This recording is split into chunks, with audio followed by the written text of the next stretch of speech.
Yes, sir. In our last class, we discussed about the advantages of transmitting the power at very high voltage, as well as if we transmit the power using HVDC system, then what is our advantages? Now today we are going to start discussing about the disadvantages of using HVDC. Okay. Now, first disadvantage of using HVDC for transmitting the power from a power generating station to the consumer's end is that, as we all know that while we are generating the power is AC in nature, because we have already discussed that we use alternator at the power generating station, and that alternator which generate the power, this power is alternating in nature. Okay. And if you consider the domestic appliances in our houses, we have found that these domestic appliances require AC power. Okay. So somehow, if you want to transmit the power using HVDC, you have to convert, or you have to rectify the AC power into DC power at the power generating site, uh, and you have to again invert the DC power to the AC at the consumer side.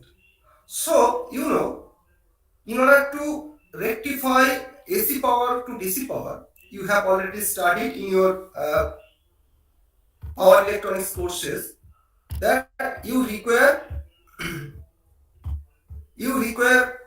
some sort of power electronics devices. Okay, like you need to use for three-phase system, you need a bridge. That bridge should contain either you can say thyristor, high voltage thyristor, or IGBT, etc., etc. So you have to use that bridge. Again, at the consumer end, while you are just inverting that DC power to AC power, you need some sort of bridge where you are just inverting DC power to AC power, and in this bridge you require some power electronics devices. So these devices, power electronics devices at power generating side as well as the distribution side, are known as the terminal instruments. And these terminal instruments requires cost actually. So you have to pay extra cost for these terminal equipments. So this is the one of the disadvantage while you are using HVDC. Number two is that in AC circuit you have already studied in your power system courses. In AC system, suppose some accident occurs. In any cases, in that case, you require to disconnect that faulty lines from the main grid. Okay. So in that case, we use circuit breaker. And the principle of the circuit breaker is that it one second. It works on the basis of the zero crossing. Okay, because circuit breaker generally it breaks the circuit when it sees the voltage is crossing zero. But if you consider the HVDC system, as there is no zero crossing, okay, the you can say voltage has a steady value, so it is quite difficult to operate the circuit breaker for if any fault occur in the HVDC system. So in that case, you have to use some sort of other devices which can make the current zero, okay, to operate the circuit breaker. So this is another disadvantage where you need or you require some other instrument in order to what I can say, in order to make the circuit breaker operate.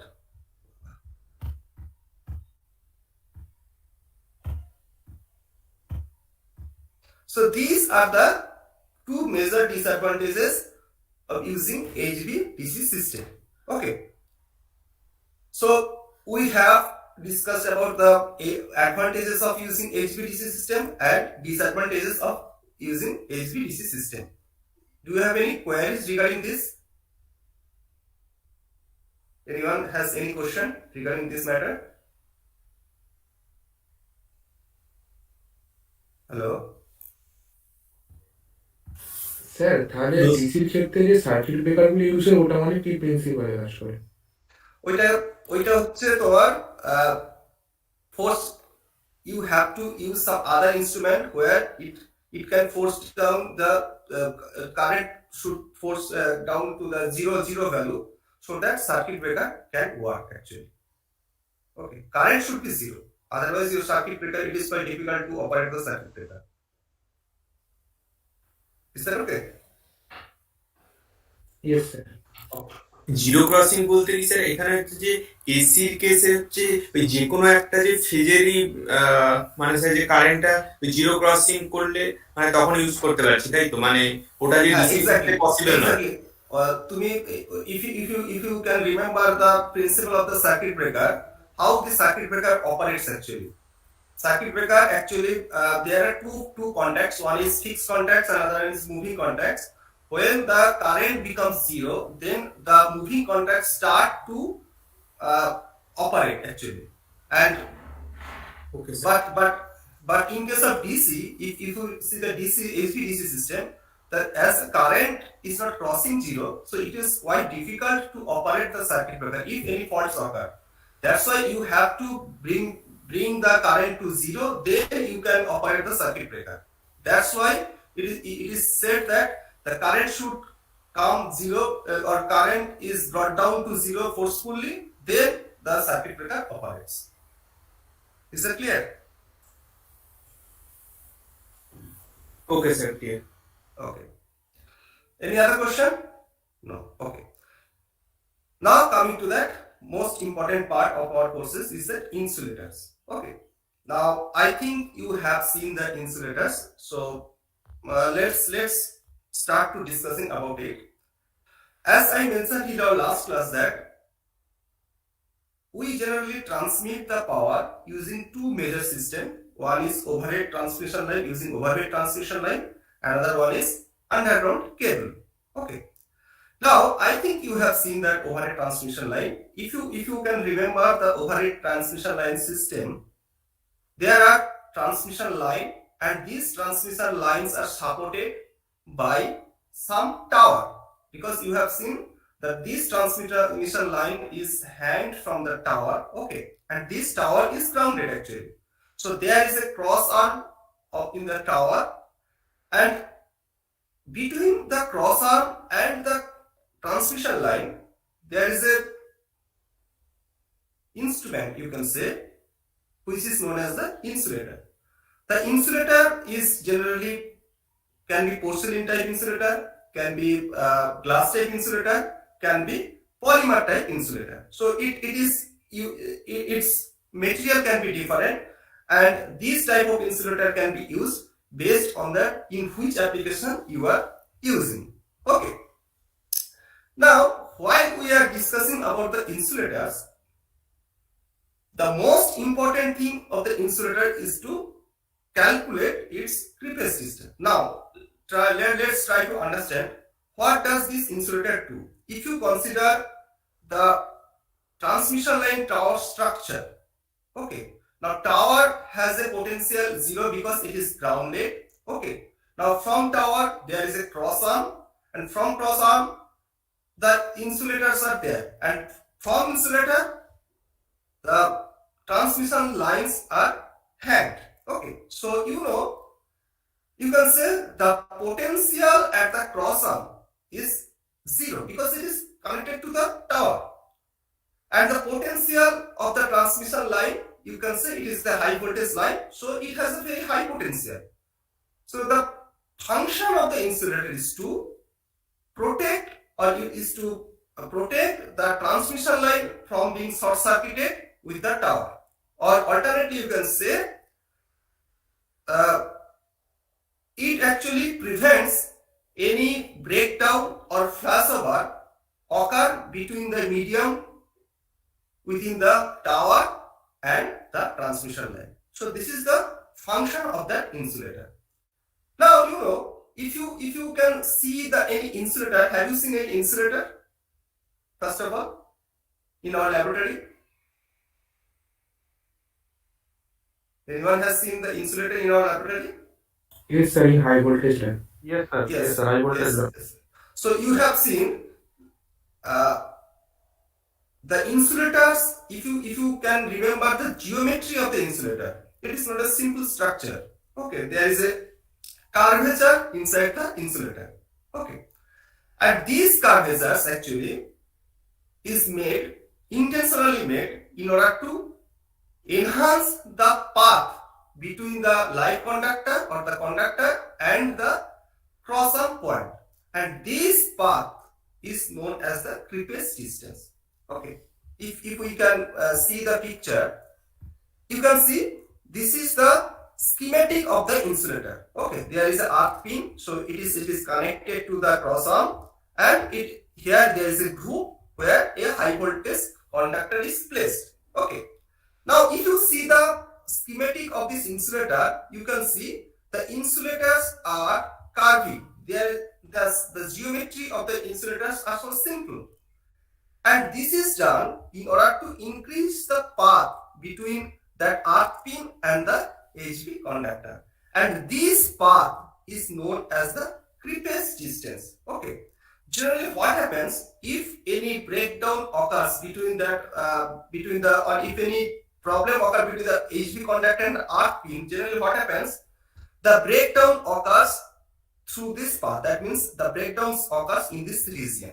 So if you increase the length of the creepage distance, okay, then there is a less probability the breakdown will be occur between the HV conductor and the arc pin. Okay. Now, in this creepage distance, there is a portion, if you can see this portion, there is a portion where these portions are not exposed to the, you can say, rain, because when the rain occurs, this portion can be exposed, but these portions are not exposed to that rain, and these portions which are not exposed to that rain is known as the protected creepage distance.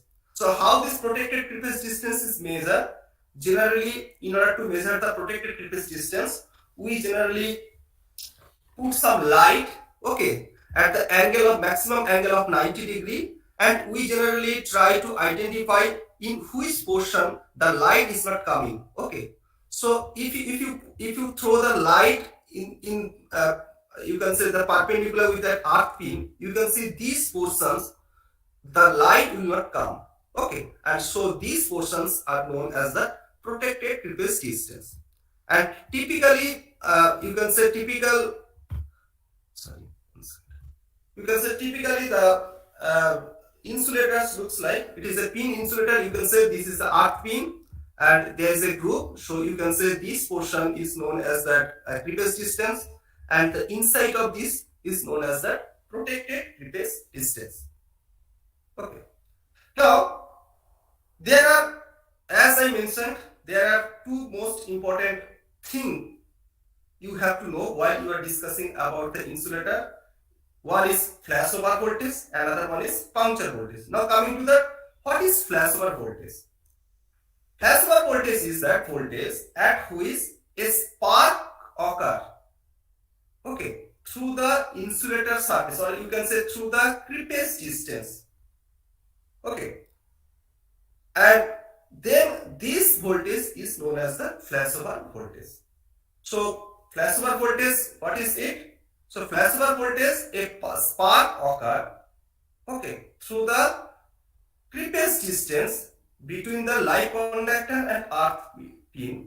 So at which voltage it is occurring, this voltage is known as the flashover voltage. And this flashover voltage is most critical thing in case of insulators, because you know the flashover occurs due to the breakdown of the air, because you can imagine if you can see the insulators.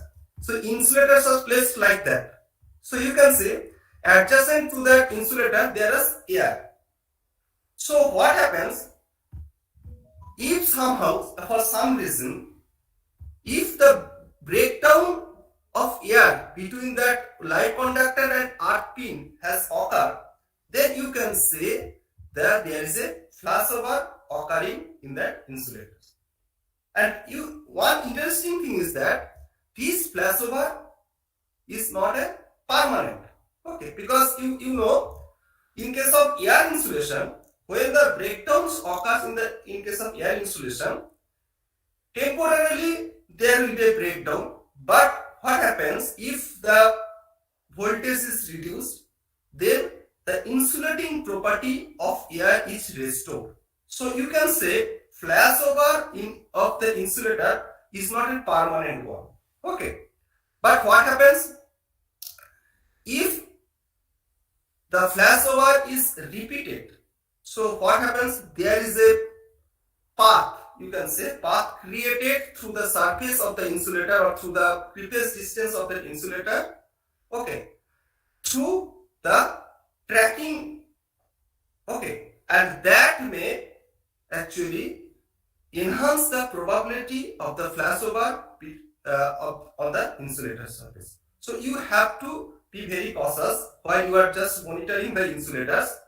Just if the flashover occurs repeatedly, then what happens? A permanent sign, or you can say a tracking sign, is you can see on the insulator surface, and that tracking path will help to break down the air at low voltage. Okay, so that may harm the insulators.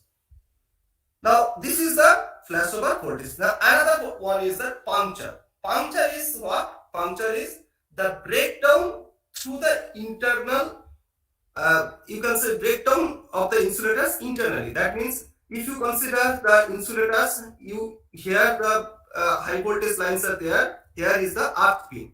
So if the breakdown occurs through the internal of that insulators, then you can say it is a puncture has occurred in case of insulators. Okay. Generally, if puncture in the insulators is occur, that insulators cannot be restored. That means you can't use that insulators. That's why you have to be very cautious that in case of insulators, puncture should not occur. Okay. Flashover may occur. That is not a problem because its insulating property may be restored after the flashover. But in any case, if the puncture occur in case of insulator, then you can't use that insulator anymore. So that's why generally what we do, we generally prepare, or you can say we generally manufacture the insulator in such a way that its puncture voltage should be higher than the flashover voltage, so that in any accidental case, flashover can occur, but the puncture should not be occur. Is that okay? Hello? Yes. Okay. Excuse me Now, sir sir sir yeah. পাংচারে কি sir এই মাস sir ওই ছবিটাই sir একটু sir sir পাংচারে কি ওই high voltage conductor আর্থ পিনটা কি মাঝামাঝি দিয়ে ভিতর দিয়ে কি কিছু হয়ে যাবে মানে Exactly. It will, the breakdown will, actually you can say it will be the breakdown of insulators material actually. If you consider the porcelain insulators, the puncture means the insulators, porcelain insulator will be breakdown. That means the breakdown will occur through the porcelain insulators. But if you consider flashover, it is বাইরে দিয়ে ক্রিপেজ path দিয়ে exactly through the surface of the insulators. Yes sir, thank you. Okay. Yes. That's why your puncture voltage should be higher than the flashover voltage. Okay. But sir এগুলোকে sir যে power transmission line হচ্ছে যে install করার আগে এই মানে এগুলো sir যে ক্যালকুলেট করবো কিভাবে, মানে স্যার যে ভোল্টেজ গুলো পাংচার ভোল্টেজটা যে বেশি হতে হবে এই ভোল্টেজের থেকে, তো মানে কি you have to test it actually. আচ্ছা Test it. Yes. Otherwise, how can you determine? And generally, what we do? মানে কোনো ম্যাথমেটিক্যাল ক্যালকুলেশন আছে No, না no, no, এমনি no. Test? Actually, definitely, you have to design first, and based on the resistivity of that porcelain insulator, you and dimension of the insulator, you can calculate how much should be the breakdown voltage of that insulators. If you consider that porcelain material, okay, and you know the you can measure the creepage distance, so you know the breakdown voltage of air. So based on the creepage distance, you can get an idea what should be the flashover voltage of that insulators. Okay, so based on that you can calculate actually. Okay. You can say who are designing this, they can say, or they can say that whether the how much is the puncture voltage, how much is the flashover voltage for a particular insulators. Okay, sir. Is it clear? Okay. Now we have discussed about the flashover voltage. So flashover voltage means generally flashover occurs between the earth pin and the HV conductor. One interesting thing I just need to mention is that we have seen in case of insulator there is a earth pin, there is a HV conductor. Okay. So you can say through the creepage distance, or you can say through the surface of the insulators, if you calculate, there should be some resistance, because it is you can get some surface resistance. Now while there is a transmission line actually, so there is some voltage in the transmission line. Due to the voltage, a portion of current, you can say a fraction of current, will flow through the surface of the insulator during healthy condition. If there is no problem at all, the lines are operating safely, at that condition you can say, as the insulator through the insulator surface, a portion of current is flowing between HV conductor and the earth pin, and this current is known as the leakage current. So in case of insulators, this leakage current is most important, because how much fine you can design an insulators, in spite of that, there is some leakage current present through the surface of the insulator.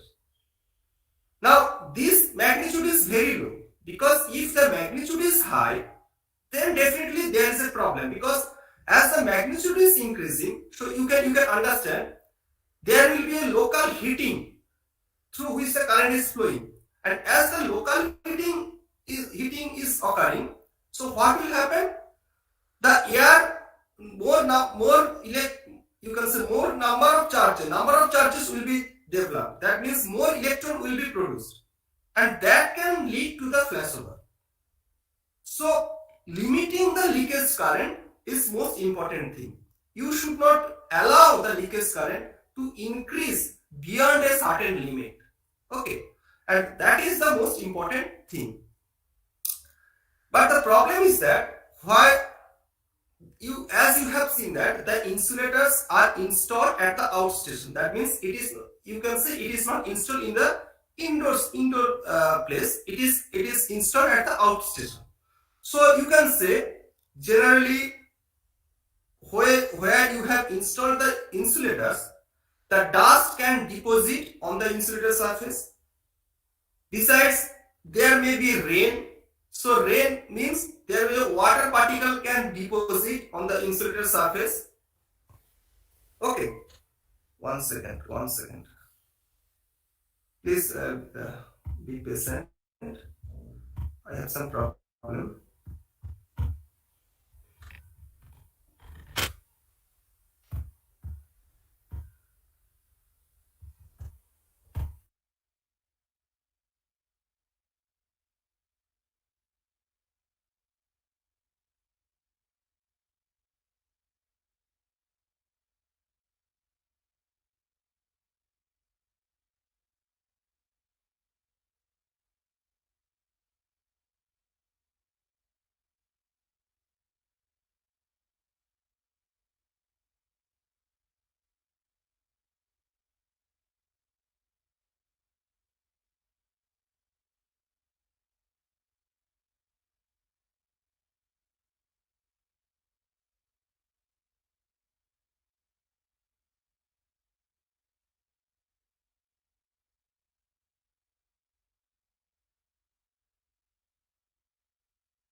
Sorry for interruption. Okay, I have some power cut in my area, so yeah, that's the problem. Yeah, what I was talking about. Hello, am I audible to you? Yes, sir. Yes, sir. Okay, sorry for the interruption.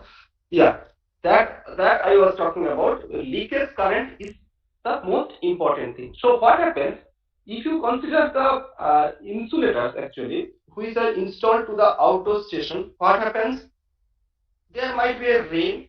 So as you know, if there is a drop, water droplet deposits on the insulator surface, the leakage current increases. Okay. So, and as the leakage magnitude of the leakage current increases, so what will happen? There is a high chances the flashover will occur through the surface of the insulator. So there are, you can say, there are various factors which actually affects the flashover voltage of that. You can say flashover voltage of that insulator surface or insulators. So you have to just consider this factor while you are designing the insulators. Okay. Now from this figure you can say when the leakage current flows through the path as indicated by A. So it follows the path of A. But sometimes what happens when the flashover occurs? Now flashover can occur in two conditions. One is dry flashover, another one is wet flashover. And you may say, the dry flashover actually is occur through the path as you can say indicated by B. Whereas wet flashover is indicated by C. And it is interesting is that wet flashover path is lower than the dry flashover path. Okay. Now, what are the insulating materials are used for, or what are the materials used for manufacture the insulators? There are, as I mentioned, there are three types of material can be used for manufacturing the insulators. One is you can say porcelain. Porcelain is used for manufacturing the insulators. Glass can be used for manufacturing the insulators. And number three is the polymer. That means the rubber. Rubber can also be used for manufacturing the insulators. Generally, we use in case of overhead transmission line, you can see we generally use porcelain insulators or toughened glass insulators. Okay. So for glass insulator, while we are constructing the glass insulators, generally the glasses are heated around 720 degrees centigrade. Okay, and once it is heated, next it is cooled down rapidly. So once you cool down, what happens? There will be a compressive force developed inside the insulators, and this compressive force is balanced by the tensile stresses on the body of the glasses, and that actually improves the mechanical as well as the thermal property. Now coming to the advantages of using toughened glass over porcelain insulators. First one is that toughened glass has greater mechanical strength if you compare with the porcelain insulator. Number two is that it has high thermal shock resistance. Okay. And number three is that toughened glass has greater puncture strength. Okay. That means the puncture voltage of the toughened glass is higher. Okay. And number four is that the life of the that means you can say the operating life of the toughened glass is higher than the porcelain insulators. Okay. Is that okay? Sir thermal shock মানেটা কি? High thermal shock resistance. That means if your temperature actually increases, what happens? You can say, as I mentioned, when the current is flowing through the surface of that insulators, then what happens? The temperature across the insulator surface is increased. Okay, and that may reduce the resistance through the surface of the insulators. So you can say that enhancement of the temperature can reduce the surface resistance, and that resistance is known as the thermal shock resistance. Is that okay? Yes, sir.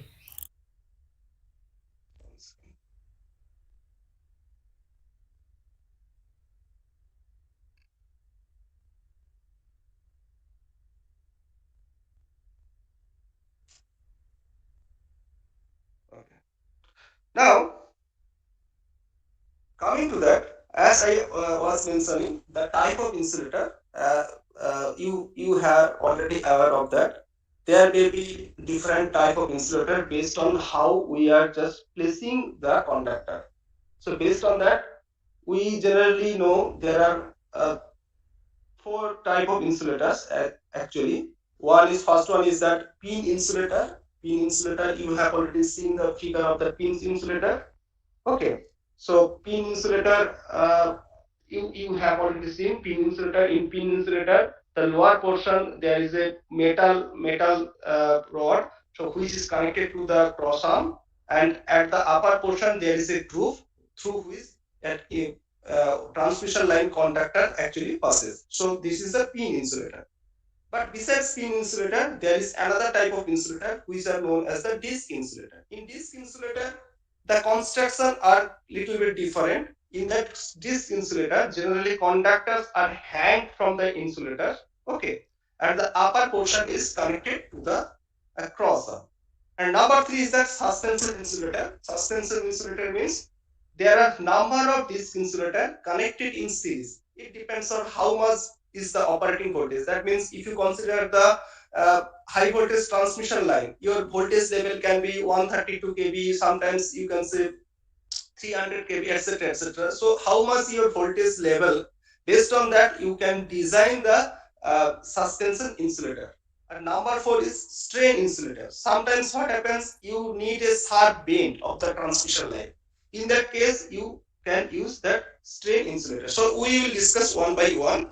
First one is the pin insulator. As I have already mentioned, pin insulator is supported by a pin or bolt. That means there is a metal iron or metal rod which supports the weight of that insulators. Okay, and at the top portion there is a groove through which the transmission line passes. Okay, the disadvantage, or you can say the characteristics of pin insulator is that you cannot combine multiple pin insulator in series. So you can understand it has some operating limit. That means you can't use the pin insulator beyond a certain voltage level. So generally what happens, we generally use this pin insulator up to 33 kV. Beyond 33 kV, it is not economical for us to use that pin insulator. Okay. So this is the typical structure that I have already shown you, the pin insulator. Okay. Now coming to the disc insulator. As I already mentioned, the structure of the disc insulator is little bit different. So you can say, unlike pin insulator, the upper portion of the disc insulator is connected to the cross arm of the tower. Okay, and you can say this is the LV electrode, means this LV electrode is connected to the cross arm, whereas that you can see the HV electrode through which the transmission line actually passes. And you can see this is the creepage distance. Okay, and generally the height becomes varies from 16 centimeter to 18 centimeter, and diameter becomes 28 to 29 centimeter. So generally what happens, we generally design the disc insulator for withstanding a voltage of 11 kV. So if you require to use for higher voltage, you can connect this disc insulator in series for operating at higher voltage. So this is the typical figure of the disc insulator you can see. So there, the lower metallic portion, this means this portion is you can say high voltage electrode, and the upper thick metallic portion is connected to the cross-arm structure of the tower. Suspension insulators characteristics. Hello sir. What? Yeah. Tell me. Sir এখানে sir যে disk ইনসুলেটরের ক্ষেত্রে আপনি যেটা বললেন ওই 11 kilo ভোল্টের জন্য ওদের একটা হাইট দেওয়া আছে। এবার যদি স্যার যে 44 কিলো ভোল্টের জন্য আমি ইউজ করি হচ্ছে ওই চারটে তাহলে যে সিরিজে ইউজ করবো মানে এইভাবে রিলেশনটা না অন্য কিছু দেখতে হবে? না, চারটে না, তোমাকে একটা ইয়ে রাখতে হবে, টলারেন্স ব্যান্ড রাখতে হবে, টলারেন্স লিমিট রাখতে হবে। চারটে জায়গায় তুমি পাঁচটা ইউজ করতে পারো, ঠিক আছে? ধরো 11 কেবির জন্য যদি আমি একটা রাখি, চারটে বা চারটে থেকে পাঁচটা, সেটা depends on there tolerance or how much voltage fluctuate actually. So yeah, চারটে থেকে পাঁচটা in series, and that is known as a you can say a string insulator actually. So number of insulators connected in series, string insulator. Okay. Okay sir. So as I mentioned, beyond 33 kV, we generally use suspension insulators. Okay, and as you can see, if we want to use the string insulator, disk insulator for 132 kV or 232 kV, 230 kV lines, then you can use around 11 to 13 disk. Where 230 kV, you require 18 to 20 disk. Okay, so that is your suspension insulator. Second.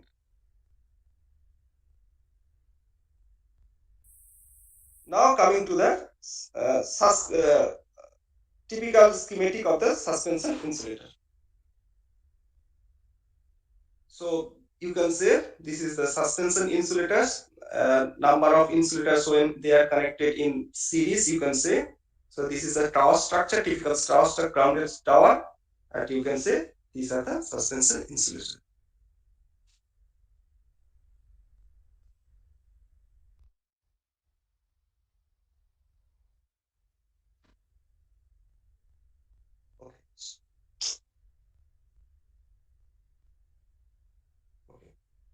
So this is the actual real figure of the suspension insulator. You can see so number of disk insulator are connected in series.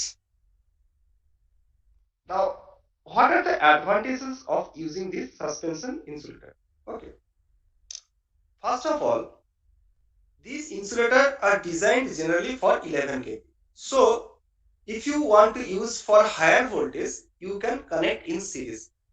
But the most important thing is that if you would have used a single unit, you have to design number of spare parts for different voltage level. Likewise, I am telling that suppose you are going to use the insulator for 33 kV.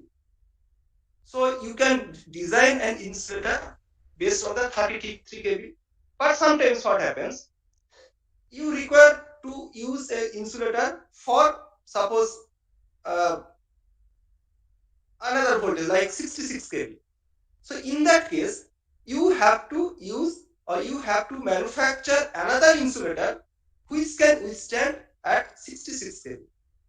But the advantages of using this suspension insulator is that for 33 kV, you can use 3 or 4 units.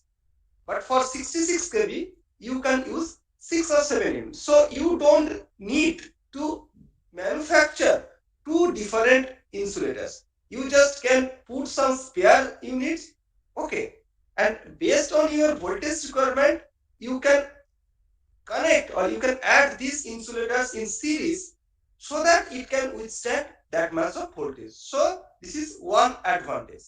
Number 2 is that instead of using suspension insulator, if you would have used a single unit and if there is some defect in that single unit, then you have to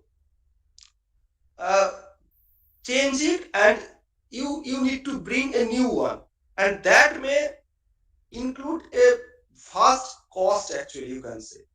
But in case of suspension insulators, if any units are defective, then what you can do, you can just simply change that unit.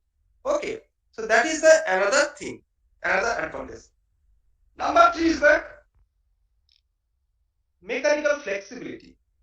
If you use single unit, there is the mechanical flexibility of using single unit is less. But if you use suspension insulators, it has greater mechanical flexibility. So these are the advantages of using suspension insulators. Okay. Now coming to the strain insulators. As I mentioned, suppose your transmission line requires a sharp bend. That means suppose sometimes it requires around 90-degree bend. Okay. Or you can say if there is a terminal, in that case we use generally strain insulators. You can say it's like there is a jumper.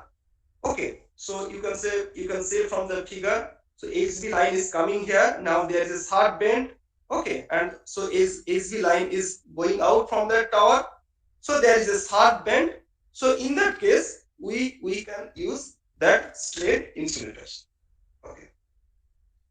So the strain actual figure of the strain insulator looks like that. So you can understand.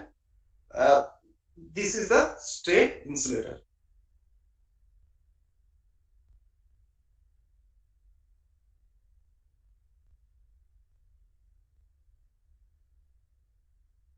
Now coming to the post insulator. Post insulator, what is post insulator? Sometimes sir strain insulator sir sir ওই জাম্পারটা কি বললেন sir, একটু জাম্পারটা দেখাবেন ওই ছবিটা? হ্যাঁ হ্যাঁ হ্যাঁ হ্যাঁ one second. Yeah. Yeah. Sir এটা একটু বলবেন স্যার আরেকবার, একটু জাম্পারের পোর্শনটা মানে কোনটা? মানে স্ট্রেন ইনসুলেটর বলছেন কার্ভ, মানে কার্ভ কিছুর জন্য ব্যবহার হয়, কিন্তু এই জাম্পারের ব্যাপারটা কি? Look, so there is a tower. You can say in the tower, suppose a transmission line has come from the east side. Just try to understand.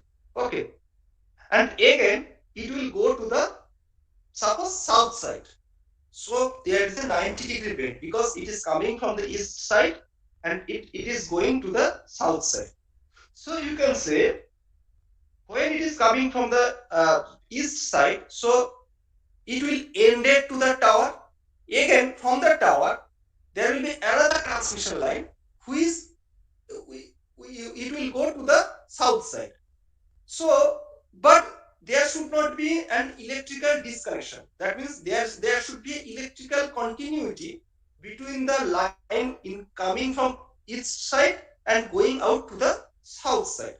And in order to connect that, we generally use jumper. That means there is a wire, you can say, which connect that between the two lines. And this is the jumper actually. Is it clear now? Yes sir, yes sir. Okay, it is nothing but the connective wire between the two lines actually, you can say. Okay. Now coming to the post insulator. Post insulator is what? Sometimes you know what I can say, in substation, I think substation, you have seen the substation, there are certain instruments that is used but it is not mounted actually, you can say. Okay, certain thing. In that case, but you can't put it on the ground because you know ground has zero potential.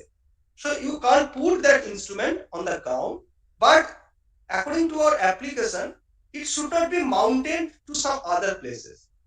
So in that case, there is an insulator which is used to separate out between the instrument and the ground. That means the instrument are placed on that insulator, and these insulators are known as the post insulator. You can see the figure of that post insulator. So it is an insulator on which the instrument can be placed. And this post insulator, there is a corona seal. I think you have some idea about the corona.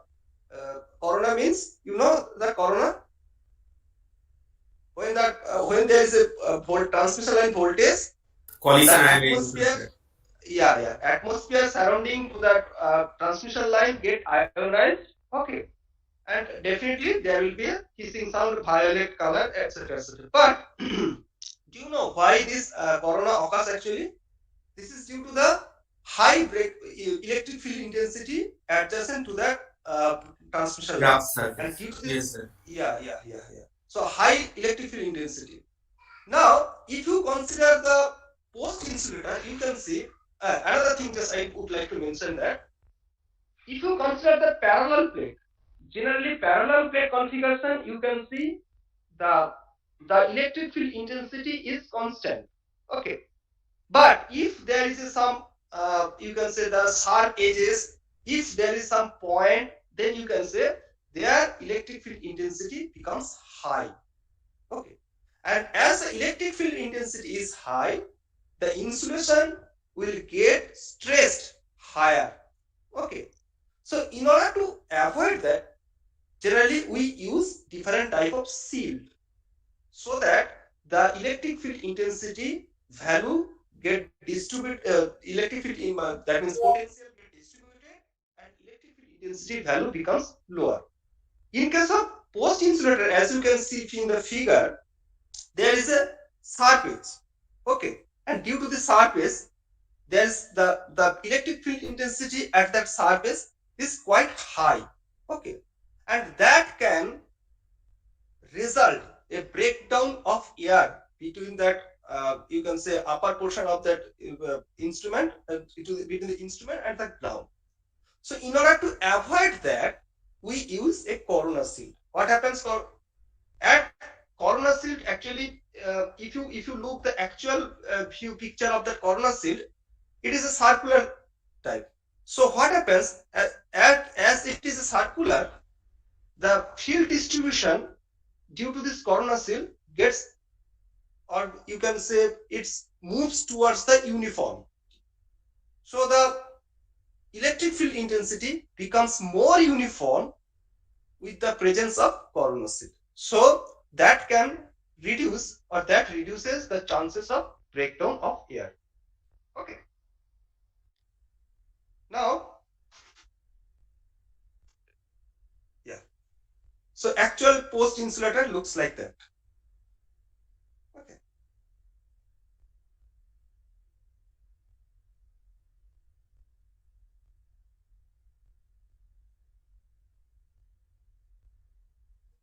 Okay. Now coming to that, another thing is that shackle insulator. 1 second. Shackle insulator actually, let's see the shackle insulator. Yeah, shackle insulator looks like that. It acts like a you can say where you need to bend the transmission line actually. Then we use shackle insulators. Okay, it's like a you can say when there is a terminal, then your transmission line should change its direction. Then we use generally shackle insulators. So this is the typical look of the shackle insulators.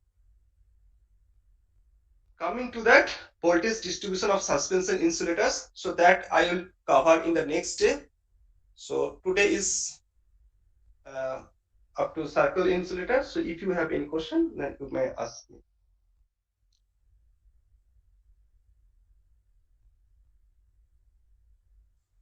Sir এখানে যে কোনো insulator কি ওই টাফেন glass বা polymer দিয়ে তৈরি হতে পারে? কারণ সবগুলোই তো মনে হয় মোটামুটি না, porcelain.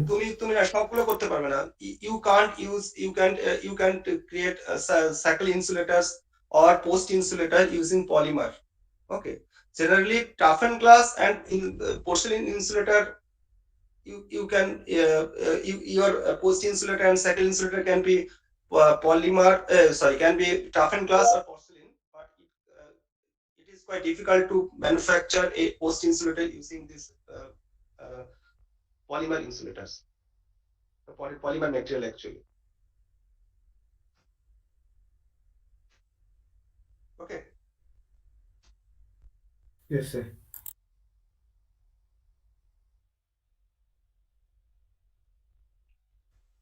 Any question? Hello sir, মাঝে হ্যালো স্যার, হ্যাঁ বলো। ওই হচ্ছে যে ইনসুলেটর প্রোফাইলটা কি ওই মাঝের একটা স্লাইডে দেখলাম মনে হয় ওটা মিস করে আছে। না ওইটা তোমাদের দরকার নেই, আমি ওটা বলছি। এক সেকেন্ড এক সেকেন্ড।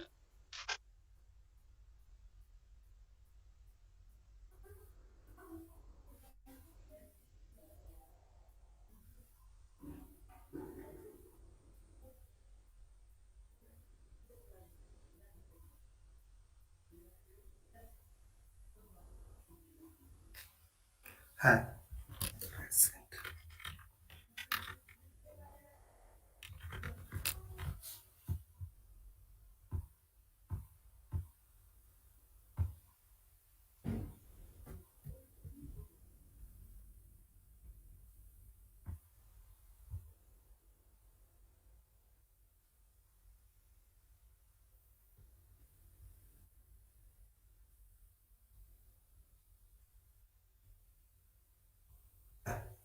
ইনসুলেটর প্রোফাইল দেখতে পাচ্ছ, স্ক্রিন দেখতে পাচ্ছ?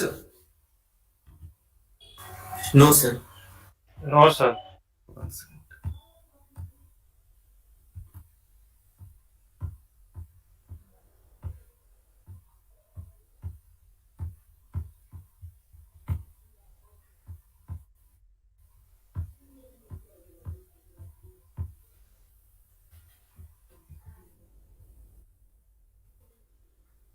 দেখতে পাচ্ছ এবার?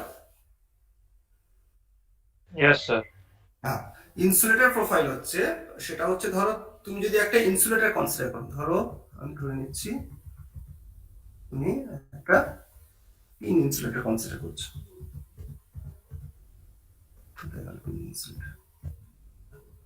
পিন ইনসুলেটর ধর কনসিডার করছো।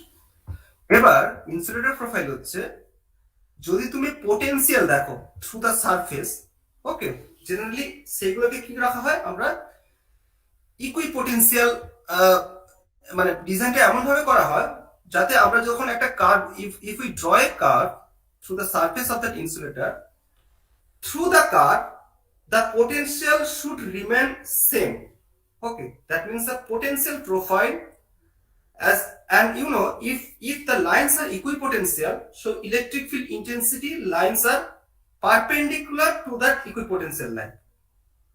So in this diagram you can say, in this diagram,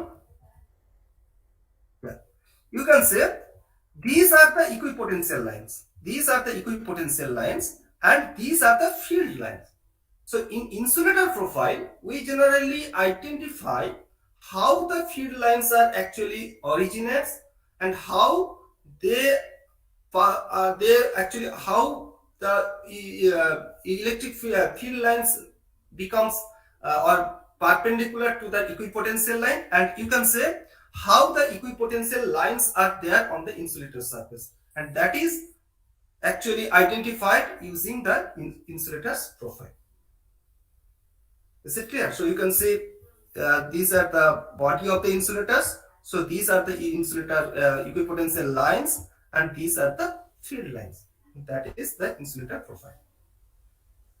Is it clear? Clear sir. Any other question?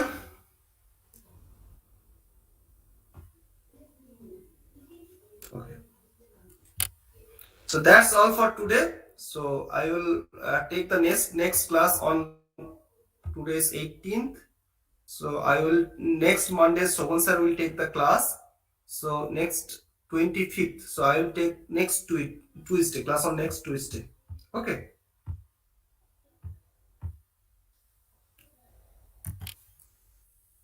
Okay sir.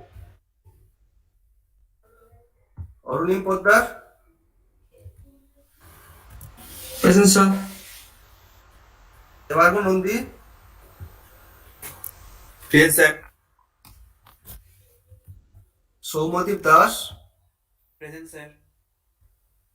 Rishabh Barua, present sir. Mohammad Zairuddin, yes sir. Ankit Karji, Saugato Mistry, Sankadeep Ghosh, present sir. Anusmit Saha, Ishika Ghosh, Yes, sir. Shrirupa Dutta,